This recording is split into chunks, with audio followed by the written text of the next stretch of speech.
What's up, summoners? King Blair here. It is finally time. The collab is here. All the times we've been telling you to save, it's for times like this. We have Emilia and Rem as the current banner heroes. So today we're going to be talking about them. And I know not everyone has the resources and may not have the resources to pull for them. So I'm going to cover each of the units, how you could use them, how you would build them. So you can decide for yourself which one you want to go for, as well as if you want to wait. Because as you may or may not know, there is going to be the summer event coming in 2 weeks where Asera is going to be coming. So if you do like the video and find it helpful, make sure you like, subscribe, and join the Discord server. Link down in the description. Without further ado, let's get right into it. As always, you know I'm a big summary guy. I like to summarize what's coming next, as well as the units themselves. So when we actually go into the skills, you can start getting an idea of why I think certain way, right? So first, with the summary. In 2 weeks, we are confirmed to get the new summer event. That was posted by the Japanese page, right? They announced that that's coming in 2 weeks. We know that most likely we are going to be getting Summer Asera with that. We also know that this is an accelerated schedule. You only have 2 weeks for 2 limiteds. That is very, very tight on summons, and you don't have that much time to farm for a lot of summons, and you won't have that much time for Summer Asera since she potentially will be coming afterwards, and you may be a little bit drained if you use all your resources on this too. So with that in mind, just know that there is going to be potentially another limited coming. So you want to try to get both of these because they are limited. Get at least 1 copy, but don't try to greed. I got really greedy on the summoning, and you may waste resources and then be in a bind. And I'm probably going to be in a bind for that Summer Asera. Just know she's coming. Now, as far as each of the units, as always, with limited units, because they're not going to be coming back in at least another year, if ever, right? It's not confirmed that they'll come back, but most of the time they do. But at least a whole year where you don't get them, it is always recommended that you have at least 1 copy. Most limited heroes have some form of impact in the game, and it looks like Emilia and Rem are no different. They look pretty unique in what they can do. So as always, it's nice to have 1 hero, but I know that's not always possible. So we'll talk about each of them, what they do, so you get a better idea and can decide for your own playstyle. As well, if you just want to wait until they announce what Summer Asera's kit will be, because we will know what Summer Asera will do before we're able to pull for her, which will allow you to decide if you really want to go for Rem or Emilia, or rather save for Summer Asera. So with that huge disclaimer out of the way, let's actually get to the summary of the units. So first, with Emilia. So Emilia is going to be a Soul Weaver that plays very defensively. Her biggest role is going to be healing and cleansing, as well as buffing with attack buff, which is the thing that makes her unique, although she's not super unique. Now, Soul Weavers are all, this Soul Weaver in particular is going to be one of the ones I'm going to recommend for sure for early game players to even early late players that may not have cleared all the PvE content, because she's actually a really good unit, right? As a Soul Weaver, she can do a lot of work in PvE, as well as transition really nicely into PvP. She would honestly be my recommendation for the one to get, because she is safe, she's guaranteed to work, right? We have examples that are similar to her that have worked in the past and that are good right now. Things like Diane, things like McCloy to an extent. So we know she will be good in the future. She's a safe investment, right? The only thing though is a lot of people don't like the Soul Weaver playstyle in RTA, right? And in PvP. And you may be one of those people. So if you're someone that doesn't like playing defensively, you don't like the Penta tank type teams, the Protect the Castle teams where you have like a Fallen Cecilia, double Soul Weaver, and then 2 big DPSs. If you don't like that type of playstyle, Emilia may not be the best unit for PvP for you, but she's a really good unit for what she does, right? On the other hand, we have Rem, who's going to be a little bit more of a spice option. Some people are pretty divided on her. There are times where she really does shine and can do really good, but there are times where she feels she doesn't do a lot. The other thing is she's going to be your traditional bruiser, and most bruisers require really good gear to be able to make them work efficiently, right? Because if you don't have really good gear for them, you're not going to get the full value out of them. Think of units like Ravi, Ravi to an extent. Most bruisers are typically on the harder side to build, which is why Emilia is just always like the safe investment. The other thing is like she has a high ceiling for potentially being really good, but there's a lot of RNG in her kit, and she could end up like something like Ilnoff, where because of this RNG, she actually ends up not being as reliable and then ends up not being as meta. So she's a little bit more of a spice pick. She has some really unique aspects to her with the demon mode, as well as with the AoE, and with the S1 is actually really good. The one thing that I will say though is that if you're someone that's trying to get a speed Wyvern run and you weren't able to get Seaside, she can actually do really good in Wyvern. She is an incredibly good Wyvern unit. She's not only for PvP, right? She can also work for PvE extremely well because of how good that decreased defense in S1 is, right? So regardless of who you pick, they both will be good for PvE and PvP. right? So that's what I wanted to get with that. I know it took a long time, but all in all, both can be good for PvE and PvP. The safer choice being Emilia, Rem being a little bit more spicy and more aggressive, but having a higher ceiling as well, especially when you learn to play her and you learn to draft her. So now let's take a closer look at each of them. We will also look at their artifacts later on when we look at them as well. So first, let's look at none other than Emilia, who is the most recent addition and to my roster, right? And I still have to build her because I actually really like how she plays. So first, as far as stats, she has a very standard Soul Weaver stat line, right? Really low attack because that's not what she's there for. Okay HP, high enough to do her job. Pretty solid defense, not the greatest speed, and some effect rest to help her out. Very standard Soul Weaver stat line. Same thing with the self-imprint. Again, FRES being really nice for Soul Weavers because it allows you to not have to worry as much about getting high FRES since they can help you if you get imprints. Now, again, as we mentioned, with Samurai Sarah being right around the corner, you may or may not want to pull more copies of her, because if you don't have the pulls and Samurai Sarah ends up being busted, you're going to regret pulling that extra copy, right? So just know that, yes, the imprint is nice, but it's better to have another unit than an imprint, right? So now let's look at the actual kit and what it actually does and why I actually really like her, right? So first is the S1. The S1, nothing crazy, but it is nice. What's really cool about this skill, a lot of Soul Weavers have it based on the target's health. For her, it's based on her health. What that means is this heal will heal more to squish your units than to tank your units. If the unit is squishier than her, a healing based on her max HP is usually better versus a healing based on their HP is lower because they have lower HP, right? So this heal will be better for low HP allies. That part is pretty nice, right? Then you have the S2, and this is the skill that I really want you guys to read. And it's something that a lot of people have glossed over and have said she's bad. She's not bad. I'm not going to say she's broken, even though sometimes she can feel really good. But this is the reason, this is the skill that makes her unique. This is the skill that makes it so people will want to build her. The first thing I want you guys to notice is that this S2 is only on a 2-turn cooldown. That means every other turn you have this skill available to you. That's very fast cycling. Not a lot of Soul Weavers can cycle that fast. Think of someone like Angelic Momorancy. You guys know Angelic Momo has that S2 every other turn. Same vibe with Emilia. What does this S2 do? Essentially, it dispels 2 debuffs from one ally. It gives that one ally increased attack, and it gives them a 50% CR push, as well as giving herself a 25% CR push. Now, why is that good and why is it so crazy? Well, first, it's a cleanse, right? It's a 2 debuff cleanse. That on its own is already amazing. Every 2 turns you can cleanse. That's great, right? For Abyss, for Labyrinth, for PvP, for a lot of situations, that's really, really good, especially because she has high FRES. She's not going to be getting locked down easily. So if they have something like a Fallen Cecilia or something, they try to lock down your DPS, you can just use that on them.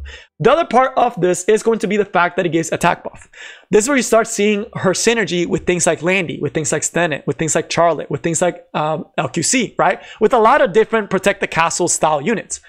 The attack buff allows them to get attack buff and be able to do their job. Think Landy, right? And we're going to use Landy because Landy with this unit is incredibly good, right? They are literally made for each other. It almost feels like her and Landy were made to be played together.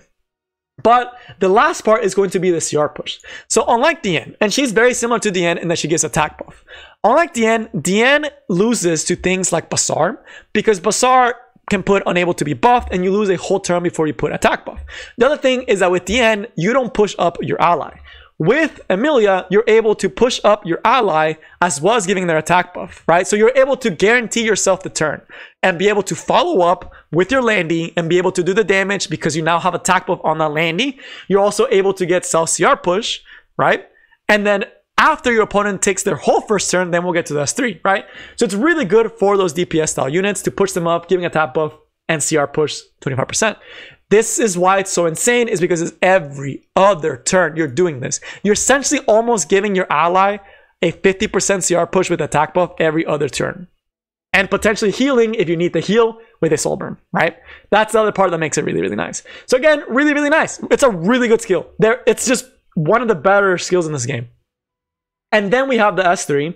It's just kind of the icing on the cake. You're not going to be using the skill. You only use the skill in parts of rotation to stop your opponent's setup. But essentially with this, you dispel 2 debuffs from all allies. So almost a full team cleanse, but not quite. Only 2. So if they overload you with debuffs, it's not going to help you there. But up 2 debuffs. gives a massive heal and a barrier that is up to 20% of her max HP, right? Which is a lot. This barrier is pretty thick because she has decent HP. She's gonna have like 18k HP. With 20%, that's like a 3,000, 4,000 barrier, right? That is really nice. Essentially what it ends up happening is, again, we're gonna use that Landy example. Let's say you're using Landy. You would start a fight with this S2, or let's say your opponent outspeeds you with like Cerise. Well, after Cerise goes, you would use your S2 on Landy. You would cleanse your Landy of the speed down and of the restrict. You probably didn't get hit because you have high FRS. So you get CR push. Landy will now get to S3. Your opponent will get to follow up with whatever. Let's say you have a tank Landy, so your Landy doesn't die. You will then be able to take off any debuffs that were still left on the team that your opponent may have set up. Barrier up, get some healing. And then by the time the next turn rolls around, you will have your S2 back up. You'll get to S2, and then you'll S1, and then S2, S3 again, right? So it's a really good quick rotation where there's a lot of healing, there's a lot of CR pushing, there's a lot of cleansing, there's a lot of barriers, there's a lot of support, right? It's a very good rotation. It does a lot of healing, it does a lot of work, right? And then let's look at the S3, of course, because the S3 animation is pretty gorgeous, right? It's pretty good. The collab may have felt rushed, and I talked about it in the stream, that it felt rushed as far as like the timing and the story and everything, but the animations look pretty solid, right? So I cannot complain about the animations because all the animations look really, really good, right? So as far as to how you would build her, she would most likely be on speed FRS build, something like 220, 230 speed. I know it sounds pretty high, and with like around 150 FRS or higher, so you don't get restricted or slowed down by a lot of different stuff, but you do want to go before your DPS because you want to cycle her and you want her taking turns, right? Because that's how she's going to get advantage for you. That's how you're going to win the game, right? So you do want to build her fast. If you don't like the speed one and you rather go for something maybe slower, maybe you want your Landy to go first and then you want to push up the Landy, then I would suggest counter sets, right? Because counter sets, she does have a pretty nice S1 that can get pretty annoying, right? And she can be slightly slower than Landy. I would say like 170, 180, so she can still cycle, but she's going after your ally. The only problem is they're not getting the attack buff that first turn, right? So, but that build is something that you can definitely do. As far as artifacts, Magra's Tome, or I forgot which one, the Tome, lets you cycle harder because you have two skills that are non-attack, where it'll give you an extra 30%, which means you're getting 55% cycling with this. If you've ever played Momo with Book, you know what I'm talking about. Other things that would work are things that heal when you use skills that are not S1, or since people are going to be trying to target her, because she has so much sustain, people typically do go for supports a lot.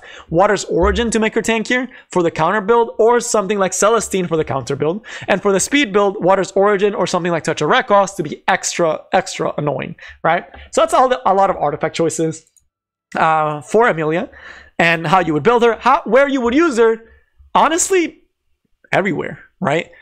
In RTA, she's incredible in those bruiser team compositions with like 2 big DPS units and 2 support / tanks along with her. She shines in those units. She shines with Landy. The thing about it though is if that's not your playstyle, you're not going to use her. If you already didn't like using DN or you didn't like using supports that often and you'd rather go like either full tank or you rather go with no sustain, you're not going to like the playstyle, right? And that's one of the reasons, one of the complaints a lot of people have, that she's not a mage, that she's a soul weaver. But regardless, if you're someone that likes the bruiser playstyle, she's really good for that. She's only as good though as whoever you bring. So if you have Landy, you want to bring her with Landy. If you don't have a big DPS that is benefiting off of this S2, she's not going to be doing much, right? So you want to have a DPS that can benefit because she's only as good as the DPS that you're benefiting. As far as PvE, she's amazing for raid. I mean, in Jubilee Court, she just has so much cleansing and so much CR pushing and healing that it's honestly insane. Abyss, she's amazing for Abyss. I mean, buffs, CR pushing, manipulation, it's great there. It's just a lot of content she'll be good for. A lot of content. I would even argue that she's good for Fire Expedition because of this S2. You're able to cycle your DPS or whatever unit is close. You're able to cycle them, move them faster. You could set it up so you could actually do a lot of damage, right? So you can legitimately use her in a lot of places, which is why I think she is going to be the safer option for you if you don't have that much bookmarks, right? As far as her artifact, the new Soul Weaver artifact, it's a pretty cool, annoying artifact. It gives base FRS, which is really nice because it helps with the build. It helps her have higher stats if you're someone that doesn't have a lot of stats. And it immediately heals the lower health ally. The only thing about this is that this will rely on you being very, very fast. and you don't get to control who gets the healing. It just automatically happens to the lowest health ally when they drop below 50, right? It can be really annoying, but then you compare things that are more consistent, such as things like Touch of Rekos, right? So that's one that is also really, really good, because this one is a consistent 10%, and this one's AoE every time you get hit once per turn, right? So it's very similar. It's give or take. It's a good artifact, right? It's definitely one that I would like to have, and I'm probably gonna powder, but it's not the end of the world if you don't get it. There's a lot of Soul Weaver artifact options. That's the great thing with Soul Weavers, is they do have a lot of cool artifacts, such as something like, even like this, right? Because every other turn, it's 24% versus 20%, right? One is instant, one is not. What's cool about this is potentially can work with 10%, right? So there's that. So now let's look at the next hero. And sorry if I'm talking really fast, because I don't want this video to be 30 plus minutes. Whew. But now let's look at the next hero, which is going to be none other than Rem, right? And we'll talk about why Rem is one of the ones that like people are on the fence about, but I could see being spicy, but could also be a flop. So it's a little bit more of a speculative 5-star, right? So she is going to be a warrior. So as far as her stats, she's going to have really good stats, honestly. Like, her stats are really, really strong. She has great attack, great HP, great defense, and okay speed, right? She has golden stats for a bruiser. Great stats for a bruiser, right? Amazing stats for a bruiser. And on top of all that, she's got the quote-unquote whale imprint that is crit rate. Because if you do get her SSS, it's day and night compared to a non-SSS, because you have to realize this is 4 rolls. This is 4 speed rolls. This is almost a whole nother piece of gear, right? Like of substat, right? Which is a lot. That's a lot of substats, right? That's a lot of substats that you can get from crit rate, and it would make her already really good stats even better. So if you do manage to pull imprints, it would make her a lot easier to build. All crit rate imprint units are like this, where you can really push them beyond the edge with their imprints. So as far as imprints and stats, really, really solid. And she's going to play as a bruiser, right? That's going to be her job. So first, as far as the S1, probably the most unique aspect of it, and the one that has the most potential for PvE, right? This is the skill that makes her really good for PvE in certain stages. So the S1 has a 50% chance to decrease defense, and when in demon mode, you use the skill twice. Now, one important thing to note about the skill, I can't show you demon mode, sadly, because a unit has to die, and we'll talk about that in a second. What's really cool about this skill, though, is that it's not restricted. What I mean by that, if she's on counter set and she has demon mode, she will use this skill twice. She will go in and use S1 on a counter, and she will counter again if she's on demon mode. If she goes in for a dual attack with demon mode, she will S1 once, and then she'll use it again if she has demon mode. It is not restricted by dual attacks. It is not restricted by counter attacks. What makes this so unique is that it makes her really good pair-ups with things like Ross and things like Lilius, right? Or things like Cerise that can force dual attacks. And it makes her a good contender for counter gear because they're going to be focusing her. And we'll talk about more of that when we finish the rest of the kit. So as far as this one, really, really great. And the soul burn gives you a 100% chance. Another thing we'll talk about in a second will be her S2. This will go to a 100% chance and ignore FRES, which is what makes her such a potentially good PvP hero, right? In a lot of situations. But that is going to be the S1, right? Really good S1, right? And this is the reason why a lot of people like her for Wyvern, because if you think about it, for Wyvern, you will be able to trigger demon mode on that first wave, and you'll be going into the Wyvern with 2 hits doing decreased defense. So it can help supplement the rest of your speed Wyvern team, because it has a good chance for decreased defense, lower chances to fail, as well as potentially clearing that first wave with their S3 that we'll get to in a second. But now is the S2 and demon mode. This is a ridiculously good skill. This skill is so good, and I wish more units had this, right? But essentially, when someone dies, this means if Arby dies, if on your team or the enemy team, if Carl, anyone, even if like a Landy with made buff, if anyone goes down, loses all HP, she activates demon mode. When demon mode is activated, she cleanses all debuffs and becomes immune to debuffs, right? That is really, really cool. And it essentially also lets you ignore FRES, right? So we'll get to that part in a second. The other part of this passive, this is the demon mode, immune to debuffs, ignores F resistance when attacking. So this S1 decreased defense in PvP, if you have demon mode and you soul burn it, this is gonna hit any unit in the game. Ruel, Emilia, the end. 400 million FRS unit is getting hit with the decreased defense and getting hit by a follow-up, right? So you have a unit that decreases defense once, follows up on a decreased defense target no matter what, right? As long as they don't have immunity. That is tremendously good. Then the other part of the passive is going to be whenever an ally is attacked, she has a chance to counterattack AoE. This skill actually does really good damage, right? The part that makes this really cool when this happens, it essentially gives her a built-in Elris, right? So it makes it so if the opponent is trying to kill other heroes on your team, if this procs, you will be able to do an AoE attack that reduces buff duration by 1 turn and applies unhealable. Why is this important? Why is the unhealable important? Why does it make her demon mode so good in overall? Well, think of Roanna. Normally, Roanna counters Elris type units, right? But with Rem, if you have demon mode and you proc this counter attack, you are potentially stripping immunity, right? Because you're reducing buff duration for 1 turn and you're applying unhealable before the Roanna heals. So even if they have a Roanna, the only thing that they're getting is 20% CR because you get a 100% chance to land unhealable on everyone as long as they don't have immunity because of demon mode. As long as you counter, which makes it so she doesn't lose to Roanna. That's great. Oh, like hard, right? Because she still has the S1 that Roanna can mess up, but this is a lot of damage where Roanna's not going to be able to keep up. So again, really good, right? Really, really great. Amazing, amazing S2. And of course, you're eventually only going to get this once per fight because you can only get demon mode once every 5 turns. This is essentially, you're only getting this once per fight. If you get it more than once, you're going against a really, really squishy team. But then we have the S3 to finish everything off. It's an AoE attack that decreases hit chance for 2 turns. Again, if you have demon mode, 100% chance to land glancing hit. That is very annoying, right? That can get very annoying.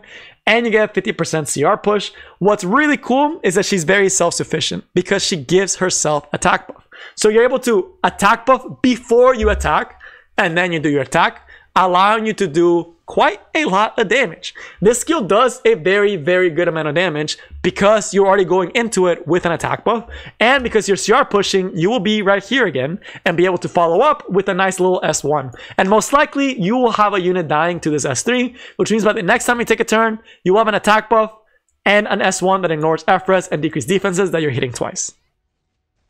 That can get really, really good. So how would you build her and what would I recommend for her?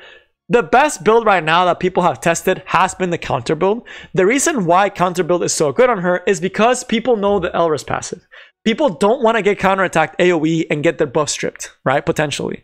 That's not something people want to do, right? So they will try to rush her down as soon as possible. The thing about it is, in that situation, if they hit her and they're trying to rush her down, she has the potential to counterattack and hit them twice because, as we mentioned, it doesn't have a restriction, which means that if they don't have immunity, and you have demon mode, you're almost killing when you counterattack, right? Which makes it very, very dangerous and makes it kind of like a RNG. Like if you get good RNG, they're screwed. If you get bad RNG, she's getting popped, right? Because but then that's why you also usually use it on Sigurd Scythe, because if she drops low, she uses that. After those 2 hits, she most likely will be almost back to full with Sigurd Scythe, right? So again, Sigurd Scythe counter is a really good build. Immunity is recommended, although I personally don't have immunity in her because of how hard she is to build. As far as other builds that she has and other potential that she has, it's going to be speed build, right? With speed set. You may be wondering, why speed set, right? Well, you can actually use her in a cleave, right? Because as we see with this skill, if you have her in a cleave style team, she has self-attack buff, does really good damage, can stop the opponent from retaliating against you. And the thing about it, because you're getting so much CR push, and you're going to be killing in a cleave or an aggro team, you'll be able to follow up with an S1 that hits 2 enemies twice, right? Potentially just cleaning up the rest of the fight. So the speed build can definitely work for that PvP build if you want to play her in a cleave. And then there's also the Wyvern build. So if you guys didn't know, for Wyvern, people are using her for Warrior and one-shot. How she can clear the first wave. That's why. And you don't necessarily need Sinful Angelica, although you still need an attack buffer, right? So it's kind of like, you probably will still want to have Sinful Angelica. But again, if you don't want to use your C set for PvE and you rather use your Rem, that's definitely something you can do, because what ends up happening is this S3 can clear that first wave, and it gives consistency to your fight because you have this S1 that can potentially decrease defense, right? Since you hit twice. And ignores FRES, so as long as it hits, it hits. So, and you can still have Karen, but you're less likely to fail a Wyvern run, which is why people like her for Wyvern. So as far as weaknesses though, and other places, and overall, you can also use her for like things like raid, because if you're manualing it with her, having a guaranteed decreased defense for 2 turns is really nice, right? That is really nice in a lot of abyss stages and a lot of raid stages. The only problem is you have to get demon mode, so it really has to matter on where you're really using her. But again, as far as weaknesses in RTA, if they have a Violet or a Landy, you're still screwed, right? She's not stopping Landy and Violet, sadly. Violet just destroys her because she can never hit Violet, and Violet can hit her and potentially kill her. And then Landy doesn't trigger counterattacks, so they don't have to worry about her counterattacking with S1. They don't have to worry about her passive triggering, right? So Landy, Violet, very traditional counters. F Flurry to an extent, as long as they can't kill, right? They can lock her down and then pop her. Because one thing that you have to realize about Rem, unlike a lot of bruisers, she does not have HP scaling or defense scaling, which means that she is incredibly hard to build. Because you have to get HP, you have to get attack, you have to get defense, you have to get crit rate, you have to get crit damage, and you still have to have decent speed, right? And all on counter set. Or on lifesteal set, depending where you want to go, right? Lifesteal set is also kind of viable on her. So very hard unit to build, but potential for big payoffs in the future, right? It's a very speculative unit, which is why if you have to pick one, I would recommend picking someone like Emilia, because she's a safe option. If you really like Rem and you want to play more aggressive and you really like the decreased defense and you think you can use her for PvE and PvP, which you can definitely use her for PvE, right? Even for things like Fire Expedition, granted you will never get Demon Mode in Fire Expedition, decreased defense on S1 is still decreased defense on S1, right? You have to be careful with the glancing hit though. But again, she definitely has uses, right? You can definitely use her in PvE. She's definitely spicy for PvP. She definitely has a variety of builds, and she has potential to be really good. People use her as an anti-counter cleave because of that really big S2 payoff, right? And because she can just destroy a cleave team. So again, she has potential payoff, but she's very hard to build. Very, very hard to build, because to build a good one, you would like to have imprints, you want to have good gear, and you need almost every single stat. So again, Rem, a little bit harder to build, a little bit more speculative, has potential to be a really good unit in the future, but at the same time, you know, there's the chance, right, that she's not going to do as much and she'll end up being another Ilnoff, because if she doesn't counter, she can get one shot really easily, right? And if she doesn't counter, she doesn't do a lot, right? So again, a very, very potentially strong unit, but more speculatively, which is why I would recommend Emilia or waiting for Saria. But again, at the end of the day, it's very playstyle dependent. If you hate Soul Weavers and you rather have a bruiser, then don't pick Emilia, you can pick Rem, right? So it's definitely playstyle oriented. As far as her artifact, it's pretty unique, and I think it's really good for her cleave variant and for a lot of other potential future cleave units. Why do I say this is potentially really good for future units? First, you get a raw stat boost. I mean, amazing, because that's really nice, right? The second part is that you get CR push after a unit dies. Why is this important? When you think of someone like Rem, if you're using her for cleaving, her S3 gives her 50% CR push. Oh yeah, I didn't even show the S3 for Rem. Let me actually show it, because it looks gorgeous too. Like, the animations are great on the units. But it gets 24% CR push on top of 50% CR push. You slap on something like a... And a lot of cleavers will use this. You slap something like a... Sachet Thanes, and you're talking about a 90% CR push on Rem. And you get to follow up with Rem's S1 that potentially... that it's going to hit 2 heroes because you killed, right? So you hit 2 heroes right after Rem says 1, essentially just wiping the team. So it has potential for cleaving, right? So which is why I mentioned the speed build. If you really, really want to go for an easier build and you want to go for more aggressive teams for arena and things like that, that can definitely work, and you can definitely have fun with her, right? But yeah, that is going to be all I have for you guys today. This video still ended up being almost 30 minutes. There was a lot to say on these units, and I really want to take the time to actually talk about them, because I know not everyone has all the summons in the world and have to very closely decide what they want to pull. So hopefully this helps and helps you get a better look. But that is all I got for you guys today. I hope you all enjoyed, and I will see you next time. Peace.